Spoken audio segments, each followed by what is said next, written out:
देवी श्रवण कुमार के माता पिता अब अंतिम दीक्षा होती है कि श्रवण कुमार अपने माता पिता को कोई बच्चा जब रोता है कंधे पर लेकर जा रहे थे, छोटी बच्चा रोता रहता है। देखो पहले के श्रवण कुमार जैसे थे आती है उस समय जो गाड़ी घोड़े से पे हाथ रखती ना कंधे पर ले जाते थे अपने माता पिता को। और आज चाहे श्रवण कुमार माता पिता से रहा हो, लेकिन जैसे माँ का सही माता पिता है पहले बात को ऐसा ले चल क्यों अरे भैया मुझे बहुत काम है दूर के लिए चली जा। इसी प्रकार जब जीवन किसी के पास समय नहीं नजर नहीं आता, लेकिन हाँ और प्यारे श्रवण कुमार हाथ कर जाए कि चिंता मत आगे से आगे तेरे साथ नजर करते हैं विश्वास मानो बड़े से बड़ा दुख बड़े से बड़ा संकट। अब महाराज दशरथ जी शिकार लेने के बाद गए, गुरु और शिष्य शाम तक कोई शिकार नहीं मिला। नदी में नाव में जा रहे किनारे बैठ गए, अचानक क्या हुआ इधर श्रवण कुमार आया अपने माता पिता को भजन करा रहा था। अब शिष्य को लग रहा था कि रावण पिता ने कहीं बचे हमें बहुत प्रयास कर रहे हैं, इसलिए हम आपसे कहते हैं पानी की व्यवस्था साकार है सोचो। जरा सा दुख आता है भाई श्रवण कुमार तो ये हो गया फिर आगे हो गया, उसी नदी के जैसा बंदे भाव होगा शहर में काम भी हो जाएगा। अब दशरथ जी को एक वरदान प्राप्त था, इसलिए कभी नेगेटिव ना देखे, केवल आवाज सुनकर जिस पर तीर चला देते थे प्यारे उसको तीर लग जाता था। अब दशरथ जी इस इंतजार में थे कि कोई हिरण आए पानी पिएगा तो मैं शिकार कर लूंगा।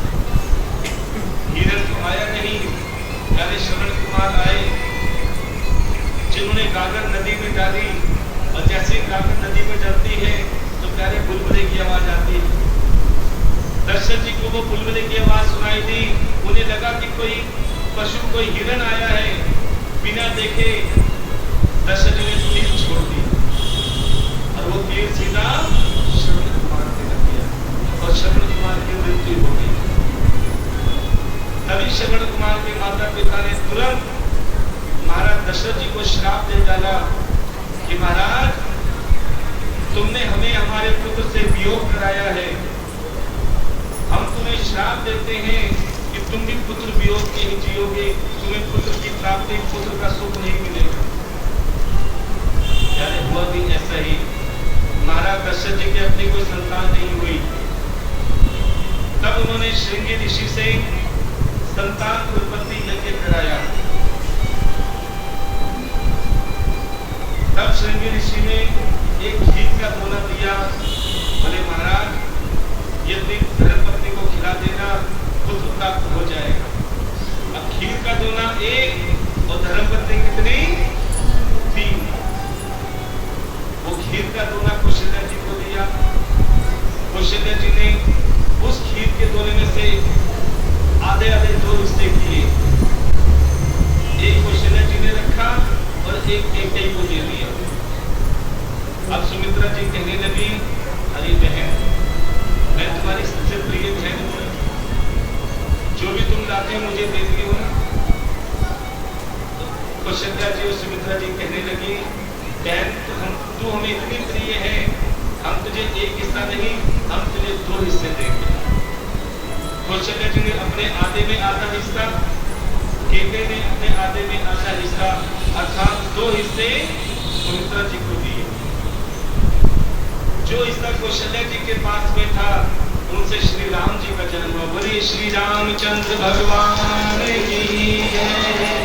जो हिस्सा केके जी के पास में आया उनसे भरत भैया का जन्म हुआ। बोलिए भरत भगवान की। और जो सुमित्रा जी के पास में 2 हिस्से आए उसे लखन भैया और शत्रुघ्न भैया का जन्म हुआ। यही श्री हरि नारायण भगवान 4 रूपों में अवतार लेकर आए। अब यही चारों भाई गुरु वशिष्ठ जी के आश्रम में शिक्षा ग्रहण करने गए। शिक्षा ग्रहण करने गए और जैसे शिक्षा ग्रहण करके आ रहे थे क्या देखा, जनक राज ने अपनी पुत्री सीता का स्वयंवर रचा हुआ था। जो भी धनुष को खंडित कर देगा उससे मैं अपनी पुत्री सीता का विवाह उसके साथ कर दूंगा। बड़े से बड़े राजा महाराजा आए, उस धनुष को हिला भी नहीं पाई। अच्छा बेटा एक बार खड़े होना, खड़े हो जाओ। क्या नाम है आपका? ममता। कौन सी क्लास में पढ़ते हो? अच्छा ये बताओ महाराज दशरथ जी के कितने पुत्र थे? 4। जोरदार ताली का स्वागत करेंगे। बेटा आप खड़े हो जाओ, शर्माओ मत, कोई बात नहीं। दशरथ जी के 4 पुत्रों के नाम बताना। कोई बात नहीं बेटा, रावण। चलो बैठ, कोई बात नहीं, कोई बात नहीं। देखो कहने का भाव आपको एक बात बताते हैं। एक बार हमने कथा में एक बेटे से पूछा, बेटा कौन सी क्लास में पढ़ते? बोलते हैं इंग्लिश मीडियम में पढ़ता हूं। मैंने अच्छी बात है।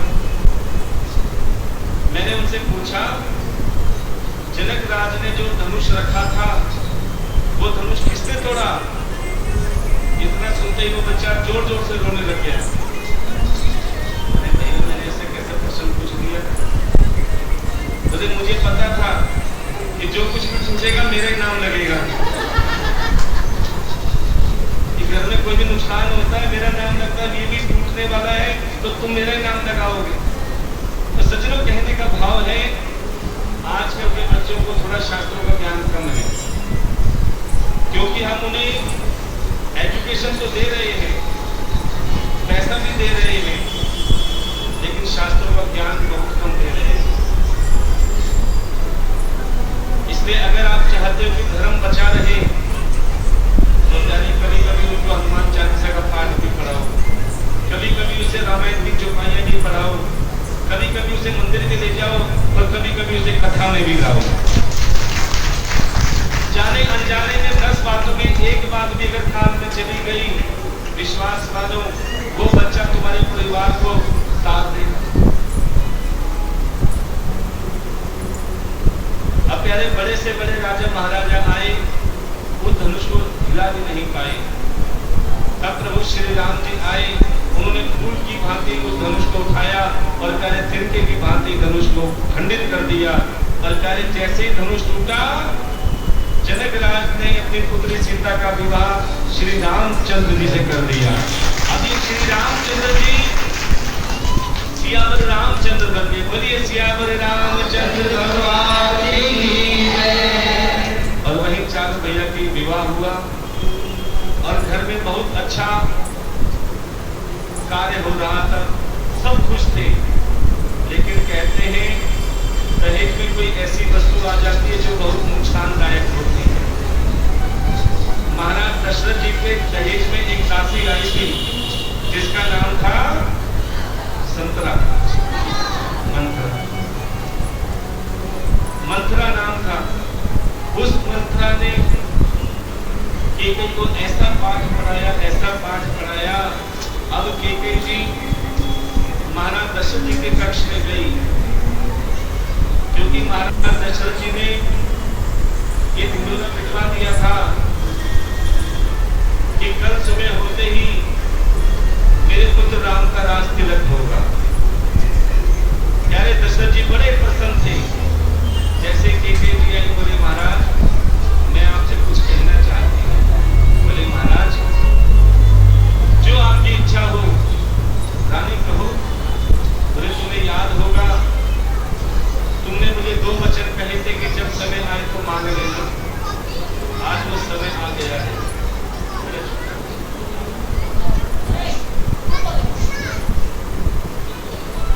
बोले रानी तुम्हारी जो इच्छा हो कहो। एक कहने लगी महाराज मेरा पहला वचन ये है कि तुम जिस राम की राज तिलक की तैयारी करने जा रही हो वो राम की ना करके मेरे पुत्र भरत की राज तिलक की तैयारी। इतना सुनते ही महाराज दशरथ जी के पैरों तले जमीन खिसक गई। अरे रानी तू ये क्या कह रही है? क्या राम तेरा पुत्र नहीं है? बोले हाँ राम मेरा पुत्र है, लेकिन मैं चाहती हूँ भरत गद्दी पे बैठे। और केकई जी को ये भी पता था कि जब तक राम जी यहाँ रहेंगे भरत गद्दी पे नहीं बैठे। बोले मेरा दूसरा वचन राम को 14 वर्ष के लिए वनवास भेजा। यानी जैसे ही वनवास का नाम सुना, महाराज दशरथ जी के ऐसा सदमा लगा, ऐसा सदमा लगा, मुख से आवाज नहीं निकल रही और आंखों से आंसू नहीं निकल रहे। इतने में श्री राम जी रक्ष में आ गए। उन्होंने माता पिता दोनों की बात सुन ली। बोले माँ चिंता मत करो, तुम मुझे वन भेजने को राजी तो मैं वन जाने को राजी। ध्यान देना सज्जनों, हम राम जी के चित्रों की पूजा नहीं करते, हम राम जी के चरित्रों की पूजा करते हैं। अगर राम जी उस समय वन नहीं जाते तो आज कोई भी राम जी की पूजा नहीं करता। पहले के राम अपने माता पिता की आगे से वन जाने को तैयार हो गए और आजकल के राम अपने माता पिता को ही वन भेजने को तैयार हो जाते। और प्यारे, जैसे ही राम जी वन जाने को तैयार हुए, पीछे से लखन भैया आ गए। बोले भैया मेरा जन्म तो आपकी सेवा के लिए हुआ है, मैं आपके चरणों की सेवा करना चाहता हूँ, मुझे मत रोको, मैं आपके साथ चाहता हूँ। प्यारे, सेवा देखनी हो तो लखन भैया के देखना, जिन्होंने अपनी धर्मपत्नी को भी त्याग दिया, अपने सुख साधन को भी त्याग दिया प्रभु की सेवा। जैसे राम लखन जाने लगे, पीछे से सीता मैया ने भी कहा प्रभु क्या इसीलिए ब्याह कर लाए थे, क्या इसीलिए 7 वचन कहे थे कि मैं तुझे सुख में भी साथ रखूंगा, तुझे दुख में भी साथ रखूंगा। प्रभु जब मैं तुम्हारे साथ सुख में रही तो मैं दुख में भी तुम्हारे साथ ही रहूंगी। जिस हाल में रखोगे उस हाल में रहूंगी, जहां लेकर चलोगे वहां चलूंगी। क्या कहती है सीता जी? जहां ले चलोगे वहां मैं चलूंगी, जहां ले चलोगे वहां मैं चलूंगी, जहां ले चलोगे वहां मैं चलूंगी, जहां ले चलोगे वहां मैं चलूंगी, जहां नाथ रख लोगे, जहां नाथ रख लोगे, जहां नाथ रख लोगे, जहां नाथ रख लोगे वहीं मैं रहूंगी, जहां ले चलोगे वहां मैं चलूंगी, जहां ले चलोगे वहां मैं चलूंगी। अब प्यारे, राम लखन और सीता जी तीनों वन जाने का सोचा। और जैसे ही वन में गए तो क्या देखा? एक नदी थी, वहां पर एक नाव खड़ी थी और नाव को कौन चलाता था? केवट। जैसे राम लखन और सीता जी नदी में नाव के पास पहुंचे, केवट की आंखों में आंसू आ गए। ना जाने कितने कर्मों के फल स्वरूप आज मुझे श्री राम दर्शन देने के लिए आए हैं और मेरी नाव को पवित्र करने के लिए आए हैं। तभी उस केवट की इच्छा जागृत हुई कि मैं प्रभु के चरणों को कैसे स्पर्श करूं। मैं उनके चरणों को पखारना चाहती हूँ, धोना चाहता हूँ, लेकिन क्या पता मुझसे चरण धुलवाई या ना धुलवाई। और कहते हैं भगवान को पाने के लिए ये 3 चीजों में झूठ बोलोगे तो चल जाएगा। अगर किसी की जान बच रही हो, अगर तुम झूठ बोल दो उसकी जान बच जाए तो प्यारे वो झूठ भी सत्य के बराबर बन जाता है। तुम्हारे थोड़े से झूठ से अगर किसी को भोजन मिल जाए, अगर तुम्हारे झूठ से उसको भोजन मिल गया तो प्यारे वो भी सत्य बन जाता है। अगर तुम्हारे थोड़े से झूठ से अगर भगवान के दर्शन हो जाए प्यारे, फिर वो झूठ नहीं वो सत्य ही बन जाता है। अब केवट ने सोचा कि मैं प्रभु के चरण कैसे पखारूं। जैसे ही पास में आए, केवट ने कहा ठहरो, तुम मेरी नाव में नहीं बैठ सकते। लखन ने कहा अरे केवट भैया क्यों नहीं बैठ सकते? बोले मैंने सुना है ये प्रभु श्री राम जादूगर हैं। देखो ध्यान देना, केवट ने कहा मैंने सुना है कि तुम्हारे जो भैया है ना श्री राम जी, ये बहुत बड़े जादूगर हैं। ऐसे बोले मैंने सुना है इन्होंने पत्थर पे पैर रख दिया था, वो स्त्री बन गई। क्या नाम था उसका? अहिल्या। अब मेरी नाव पे पैर रख देंगे तो मैं तो दुकानदारी से भी चला जाऊंगा, वो स्त्री बन गई तो मेरे पास तो पहले भी घर में स्त्री है, लड़ाई झगड़ा हो जाएगा। मैं ये देखना चाहता हूँ कि पहले मैं पैरों को हाथ लगा के देखूंगा, अगर मुझे कुछ नहीं हुआ तो मैं बिठाऊंगा। देखो कितना अच्छा बहाना बनाया। भगवान मुस्कुरा रहे हैं क्योंकि केवल चरण धोने के लिए बेकार है। जैसे चरण धोए, चरण धोने के बाद में बोले ऐसे आनंद नहीं आया, ये तो भी हाथ लगाया है, इनके चरणों को पीकर देखूंगा मैं, जो चरणामृत है मेरे अंदर जाके तो कोई जादूगर ना हो जाए। यानी केवल चरणामृत की पान कर लिया और बड़ा धन्य हुआ। बोले प्रभु अब आओ मेरी नाव। राम लखन और सीता जी नाव में बैठे, जैसे नदी पार कराई लखन ने कहा केवल अपनी नाव उतराई दे दो। केवट ने कहा प्रभु क्षमा करें, मैं नाव उतराई नहीं दे सकता। बोले क्यों? बोले जो काम मेरा है वही काम प्रभु श्री राम का है। जितना सुनते ही केवट को क्रोध आ गया, लखन जी को क्रोध आ गया। अरे केवट, तुम्हें प्रभु श्री राम से बराबरी करता है। बोले प्रभु क्षमा करना, लेकिन मैं बिल्कुल सत्य कह रहा हूँ, जो काम मेरा है वही प्रभु श्री राम का है। बोले कैसे? बोले मेरा काम है नदी से पार कराना, मेरा काम है नदी से पार कराना, और प्रभु श्री राम का काम है भव सागर पार कराना। यानी वही राम लखन और सीता वन में गए और वहां पर एक राक्षस मिला जिसका नाम था रावण। कौन कौन मानता है कि रावण एक राक्षस था? कौन कौन मानता है कि रावण एक विद्वान ब्राह्मण था? क्योंकि रावण जैसा विद्वान ब्राह्मण ना आज तक हुआ है ना कभी होगा। और आपको एक बात और बता दें, रावण राम जी से हर चीज में बड़े थे। रावण राम जी से हर चीज में बड़े थे। अब तो बताऊं, राम जी के कितने सन थे? रावण के कौन बड़े हुए? अच्छा ये बताओ, राम जी का महल ईंट पत्थर का था और रावण का सोने की लंका देखो, तो कौन बड़े हुए? हर चीज में बड़े होने के बाद भी रावण का सर्वनाश क्यों हुआ? क्योंकि अहंकार था।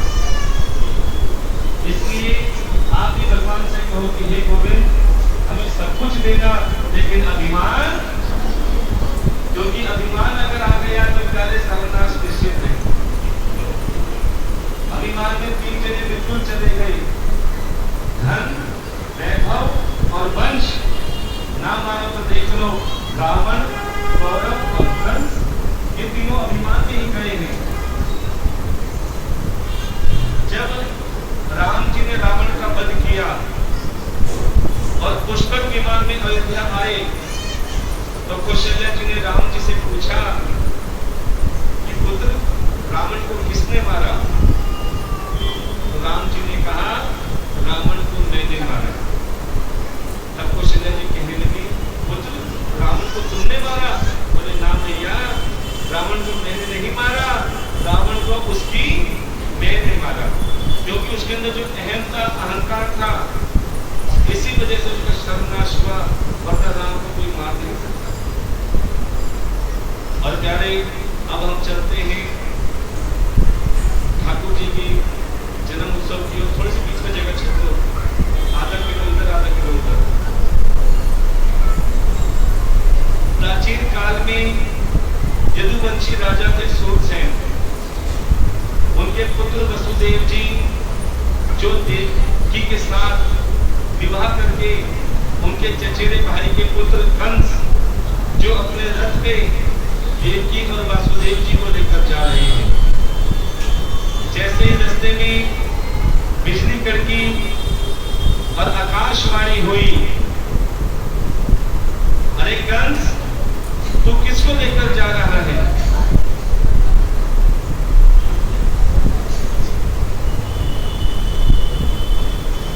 कंस, तू किसको लेकर जा रहा है?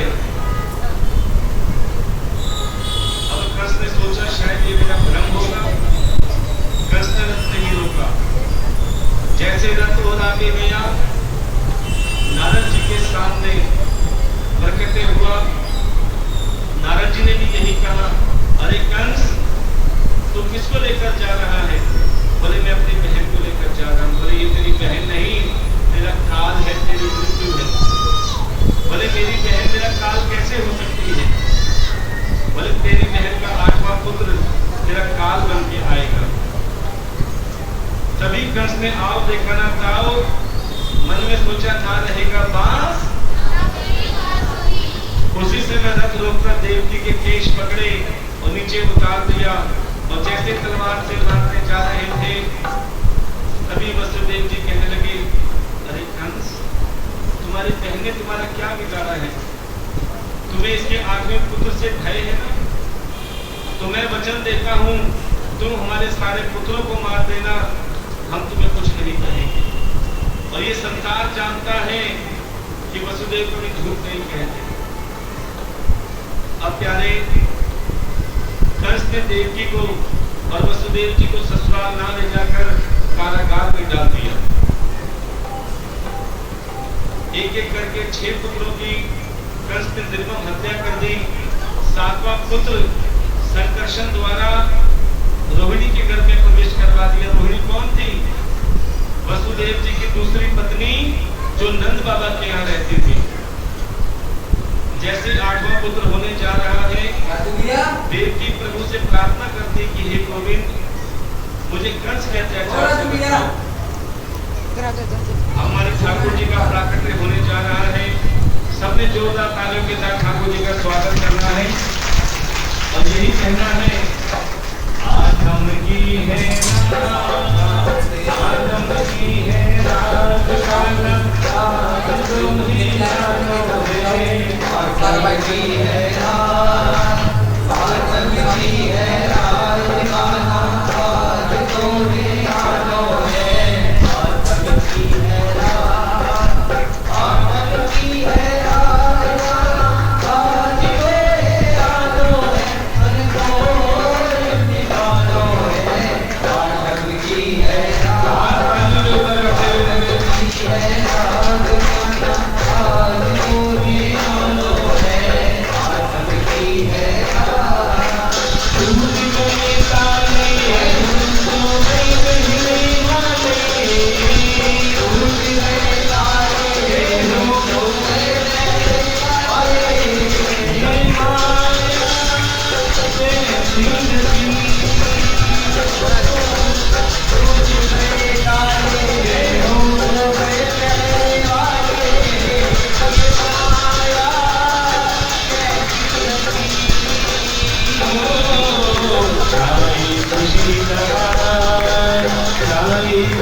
बैठ जाओ सारे बैठ जाओ।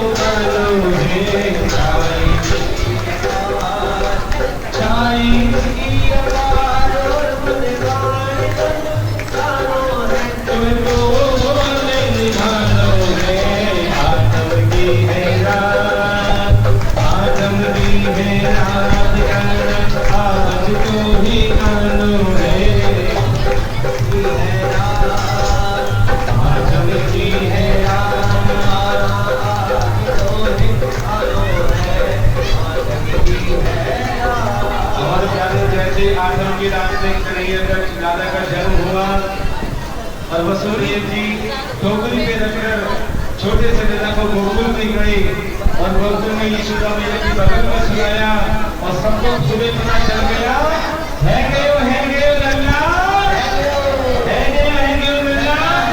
तो सभी ने लल्ला की बधाई देनी है। लल्ला की सुन के ले आई यशोदा मैया दे बधाई।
आई है 51 रुपए की एक और बधाई आई है।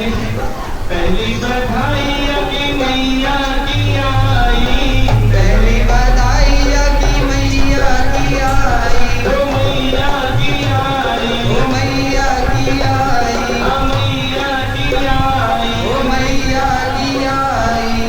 मैया ने खुशियां मनाई, यशोदा मैया की दे बधाई। लल्ला की सुनने की मैं आई, यशोदा मैया दे दे बधाई।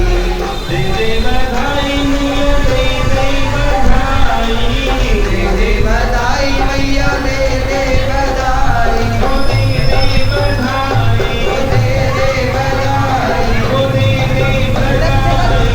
दे दे बधाई। लल्ला की सुनने की मैं आई, यशोदा मैया दे दे बधाई। लल्ला की सुनने के मैं आई, यशोदा मैया दे दे बधाई। बधाई बधाई बधाई, यशोदा मैया खूब बधाई हो। बधाई बधाई बधाई, यशोदा मैया खूब बधाई हो। लाल जना है तुमने हीरा, लाल जना है तुमने हीरा, आना नाम रखा है उसका, आना नाम रखा है उसका। आना गाना चलो यशोदा मैया गाना मुबारक हो। गाना गाना गाना, यशोदा मैया गाना मुबारक हो। देखो किस किसको हमारे ठाकुर के आने की खुशी में जरा हाथ उठाइए। आज जन्म हुआ मेरे गाना का, आज जन्म हुआ मेरे गाना का,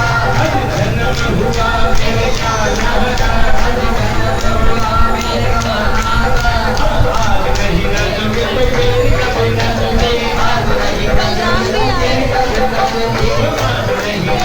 तो फिर कब नचोगे। सारा परिवार तेरा है धन मंद है, सारा परिवार तेरा है धन मंद है, सारा परिवार तेरा है धन मंद है। परिवार तेरा है धन मंद है। आनंद ही आनंद है, आनंद ही आनंद है। नाचेंगे सबको नचाएंगे, खुशी आई खुशियाँ लुटाएंगे। आज नहीं नचोगे तो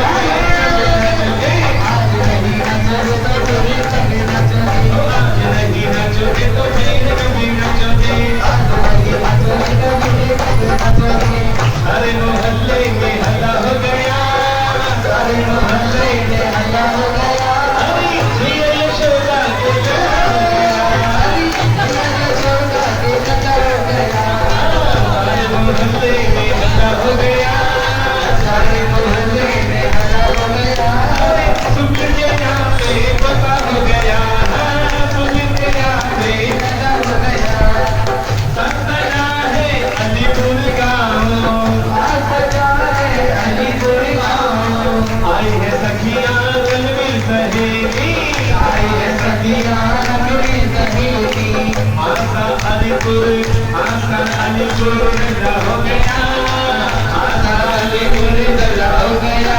अरे सुनने लगे यहाँ डला हो गया, अरे सुनने लगे यहाँ डला हो गया। सारी दुनिया में हल्ला हो गया, सारे मोहल्ले में हल्ला हो गया। अरे मैया यशोदा के हल्ला हो गया, अरे मैया यशोदा के हल्ला हो गया। और प्यारे अच्छा ये बताओ हमारे ठाकुर की खुशी किस किस को है? कौन कौन चाहता है ठाकुर जी अगले साल ना आए? चाहते हैं ठाकुर जी आए, और देखो कितनी खुशी है ठाकुर जी के दाते बलराम के साथ बात आए हैं। तो सबने गाते गाते कहना है, मेरी खुशी का रहना ठिकाना, मेरी खुशी का रहना ठिकाना। मैं तो सभी को चाहूँ ये बताना, कि आज मेरे शाम आए हैं, आज मेरे शाम आए हैं।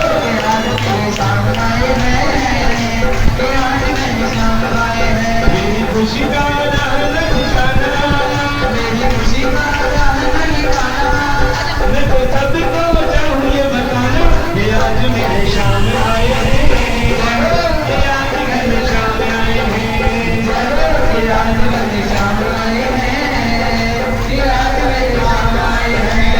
मेरे जैसा कोई नहीं आज संसार में, मेरे जैसा कोई नहीं आज संसार में, मेरे जैसा कोई नहीं आज संसार में, मेरे जैसा कोई नहीं आज संसार में। बड़ा ही आनंद मिला कांवरे के प्यार में, बड़ा ही आनंद मिला कांवरे के प्यार में। मैं तो झूम झूम गाऊं ये तराना, मैं तो झूम झूम गाऊं ये तराना, मेरे जैसा नहीं कोई की दीवाना, कि आज मेरे शाम आए हैं, कि आज मेरे शाम आए हैं। कि आज मेरे शाम आए हैं, कि आज मेरे शाम आए हैं। और कहते आज हमारे भाग जान गए कि भागवत कथा में ठाकुर जी स्वयं आए हैं। आज मेरे जानू से दया हुई शाम की, आज मेरे जानू से दया हुई शाम की, आज मेरे जानू से दया हुई शाम की, आज मेरे जानू से दया हुई शाम की। आज मुझे खुशी मिली कांवरे के नाम की, आज मुझे खुशी मिली कांवरे के नाम की। मेरे नाम का दीवाना है जमाना, मेरे नाम का दीवाना है जमाना, मैं तो झूम झूम गाऊं ये तराना, कि आज मेरे शाम आए हैं, कि आज मेरे शाम आए हैं। कि आज मेरे शाम आए हैं, कि आज मेरे शाम आए हैं। कि आज मेरे शाम आए हैं, कि आज मेरे शाम आए हैं। कि आज मेरे शाम आए हैं, कि आज मेरे शाम आए कि आज मेरे शाम आए हैं, कि आज मेरे शाम आए हैं। आज के आनंद की नंद के आनंद भयो कन्हैया लाल की, हैं। के आनंद भयो कन्हैया लाल की, नंद के आनंद भयो कन्हैया लाल की, नंद के आनंद भयो कन्हैया लाल की। कन्हैया लाल की नंदन गोपाल की, जय कन्हैया लाल की, कन्हैया लाल की यशोदा के लाल की, कन्हैया लाल की, यशोदा के लाल की। ओ नंद के आनंद भयो, कन्हैया लाल की, नंद के आनंद भयो, कन्हैया लाल की।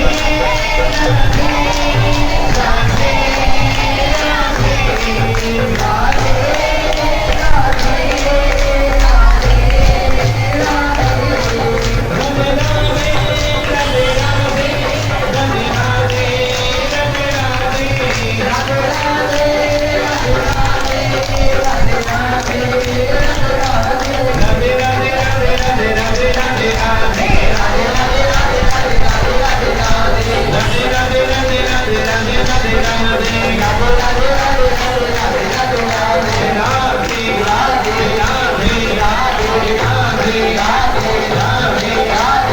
राधे राधे राधे।